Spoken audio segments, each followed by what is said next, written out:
Benjamin Fulford, le 27 mars 2017. Immortalité et développement exponentiel dans l'univers viendront après la défaite finale de la Cabale la semaine dernière. Quelqu'un a piraté mon ordinateur afin que la vidéo au lien ci-dessous commence à jouer dès que je l'allumais. Cela montre prétendument la destruction du satellite Chevalier Noir, que beaucoup de gens dans les agences de renseignement américains comme la NSA insistent à dire qu'il empêchait les humains de quitter la planète Terre. Cette nouvelle coïncide avec les annonces par la NASA de pilules pour inverser l'âge, et de technologies plus rapides que la vitesse de la lumière, lesquelles nous permettront d'aller visiter les planètes nouvellement découvertes et semblables à la Terre. Les sources de la CIA disent également qu'une ordonnance présidentielle secrète a été relâchée pour libérer la technologie de l'énergie libre, de même que la technologie anti-vieillissement, laquelle existe déjà. La seule chose qui bloque l'humanité de cet avenir d'immortalité et de développement exponentiel dans l'univers n'est plus qu'un petit groupe de personnes qui s'accrochent au contrôle des ordinateurs financiers de la Réserve fédérale, à la Banque du Japon, à la Banque centrale européenne et à la BRI. Ces ordinateurs doivent être saisis physiquement afin de permettre l'émission de fonds illimités pour permettre l'humanité d'ouvrir ses ailes et voler. Janet Yellen de la Fed, Mario Draghi à la BCE, Haruhiko Kuroda à la BDJ et Agustin Karstein au BRI, sont les individus qui ont été désignés par les enquêtes comme étant ceux qui bloquaient le financement vers un nouvel âge. Les forces spéciales doivent aller se saisir de ces personnes et s'emparer du contrôle des centres informatiques des banques centrales le plus tôt possible, afin d'assurer la libération des fonds pour la planète Terre. Si ces ordinateurs et les parasites qui les contrôlent sont supprimés, de multiples sources dans diverses fondations caritatives disent que, non seulement des milliards, mais en fait des quadrillions de dollars, pour être libérés pour éradiquer la pauvreté et la destruction de l'environnement, ainsi que pour la recherche sur l'immortalité et le développement illimité dans l'univers. La bataille contre les contrôleurs du système d'esclavage de la dette babylonienne, que ces banques centrales supervisent, se poursuit vers la victoire finale. L'ancien président américain, Barack Obama, a disparu de l'œil du public et est probablement sous interrogation. Aussi la semaine dernière, le corps de Vincent Foster, l'associé à long terme de Bill et Hillary Clinton, a été exhumé et il a été trouvé qu'il avait 2 trous de balles à l'arrière de sa tête, signifiant que la cause de sa mort a été changée de suicide à meurtre. Les sources du Pentagone et de la CIA disent que cette conclusion amènera les Clinton à être poursuivis pour meurtre. La mort du grand kahuna, David Rockefeller, a été officiellement annoncée la semaine dernière par sa famille. Des sources de la CIA disent que Rockefeller a été maintenu en stase dans un état végétatif pendant des mois, dans une base en Antarctique, avant que la famille finalement n'abandonne et annonce qu'il n'était plus avec nous. Lorsque cet auteur a été informé par les autorités japonaises au sujet d'un complot de l'élite occidentale, visant à tuer 90% de l'humanité par maladie, famine et guerre nucléaire, ils m'ont remis des documents montrant que Rockefeller était assis à la tête du groupe Bilderberg, du Conseil des Relations Extérieures et de la Commission trilatérale et d'autres grands groupes de pouvoir en Occident. Ainsi, il était un suspect principal comme initiateur de ce plan diabolique.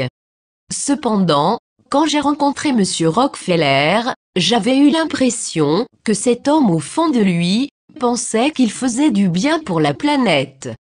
La question à laquelle les enquêteurs de vérité et de réconciliation à venir devront répondre maintenant est de savoir comment sa vision pour une planète Terre unifiée et en harmonie avec la nature a été déformée vers un plan de génocide cauchemardesque.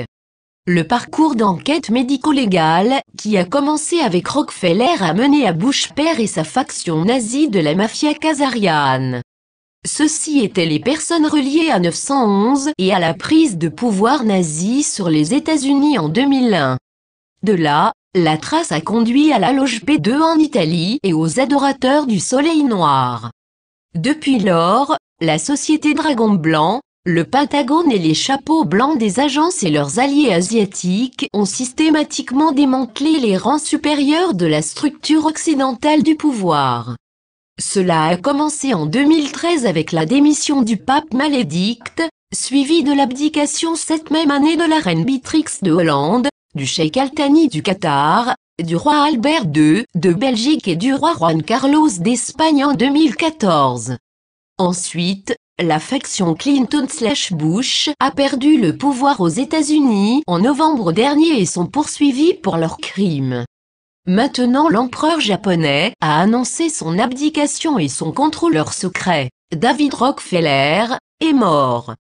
La reine Elisabeth d'Angleterre et le roi Carl Gustaf de Suède restent sur le trône, parce qu'ils ne faisaient pas partie du complot génocidaire, selon des sources de la CIA. Les abdications et la perte de pouvoir de ces personnes de haut niveau a mis à découvert de nouvelles couches, précédemment cachées de la structure du pouvoir mondial. Les sources de la famille impériale japonaise pointent la mystérieuse famille Kabo en Suisse, les contrôleurs de la Corée du Nord Kim Jong-un, entre autres choses, et leurs intermédiaires de haut rang avec des noms comme Heisenberg et Rosenberg. La bataille pour libérer la planète Terre fait maintenant rage plus férocement aux États-Unis et au Japon, alors que les tenants du nouvel ordre mondial luttent pour rester dans la course. Au Japon, Henry Kissinger a donné des ordres à l'homme politique Ichiro Ozawa pour assurer la continuité du contrôle de la Corée du Sud et du Japon, selon les sources de la famille royale. Ozawa a dit aux gens ici que lui et Kissinger sont maintenant les chefs du comité des 300. Malheureusement, certaines personnes dans la structure du pouvoir les croient encore. Cependant, la vérité est qu'ils sont à la fois des renins, ou samouraïs sans maître, destinés à errer sans but. Le Premier ministre Shinzo Abe et le ministre japonais des Finances Asotaro, quant à eux, sont sur le point d'être retirés du pouvoir, puisque leurs patrons Bush Clinton ont perdu le pouvoir aux États-Unis. Abe est allé en Europe la semaine dernière où il a essayé de rencontrer le pape, mais l'audience lui a été refusée, ce qui signifie que ses jours au pouvoir sont comptés. Les fonctionnaires de la bureaucratie financière japonaise poussent pour Aso comme prochain Premier ministre, mais Aso est détesté par l'armée et la police japonaise parce qu'il a accepté des pots de vin, en échange de la vente des ressources en eau du Japon, à ses maîtres français, les Rothschild. Le SCRS, Centre for Strategic and International Study, administré par les jésuites, a essayé de mettre Aso au pouvoir, parce que le Japon est une importante machine à argent, grâce à son budget secret. Le budget officiel du gouvernement japonais pour 2017 est de 97,45 trillions de yens. En revanche, son budget secret vaut plus de 250 trillions de yens. Ce budget provient d'impôts sur l'essence, l'alcool et le tabac, qui génèrent des recettes qui ne font pas l'objet d'examens minutieux par le Parlement. De ces 250 milliards de yens, 200 milliards, environ 2 milliards de dollars, vont aux Américains et 50 trillions aux ministres des Finances, selon les sources de la famille royale. Les gens du SCRS, Centre for Strategic and International Study, au Japon, sous la direction d'Henry Kissinger, souhaitent préserver ce flot secret de recettes japonais à tout prix, maintenant que leur patron David Rockefeller est décédé, disent les sources. Les chapeaux blancs militaires américains devraient arrêter Kissinger et rediriger ce flux de revenus vers des buts plus bénéfiques. Quiconque est derrière le SCRS est également derrière le chef du FBI James Comey et les efforts secrets du vice-président Michael Pence pour évincer Donald Trump, selon des sources de la CIA. Il semble maintenant que c'est Comey qui aidait Barack Obama à mettre illégalement Donald Trump sous écoute durant la course à la présidence. Il y a aussi des signes inquiétants que le président américain, Donald Trump, est en plein dans la bataille contre les contrôleurs. Cela a été démontré par sa tentative manquée d'adopter une loi de réforme des soins de santé, laquelle a complètement échoué à traiter avec la bande de criminels, qui a établi une prise parasitaire sur les médecins américains et le peuple américain. Le graphique dans l'article dans le lien ci-dessous montre en rouge combien d'argent du sang américain ces personnes vampirisent. Jusqu'à ce que nous voyions des raids sur le siège de l'American Medical Association et l'arrestation en masse des dirigeants d'entreprises pharmaceutiques, les coûts de santé aux États-Unis vont seulement grimper, tandis que la santé du peuple américain et sa longévité vont continuer à dégringoler. Ces jours-ci, l'armée américaine et les chapeaux blancs font un meilleur travail en dehors des États-Unis, disent les sources du Pentagone. La guerre contre Daesh a pris une nouvelle dimension financière la semaine dernière, avec l'interdiction d'ordinateurs portables, dans des avions provenant de pays comme la Turquie, l'Arabie Saoudite et le Conseil de coopération du Golfe, selon les sources. Les Israéliens, quant à eux, ont été forcés de retirer leur fausse armée musulmane Daesh au Liban alors qu'Israël se trouve gravement menacé sur de multiples fronts, selon des sources du Mossad. Israël a également été exposé à la honte la semaine dernière, après que le Mossad ait été identifié comme la source de fausses menaces de bombes sur des centres communautaires juifs aux États-Unis, disent les sources du Pentagone. Les nazis khazarians en Ukraine ont également subi un énorme coup, quand une arme nucléaire a explosé dans leur décharge de munitions, créant des explosions massives et les privant de réserves vitales en armes, disent les sources. Une vidéo de l'explosion peut être vue au lien ci-dessous.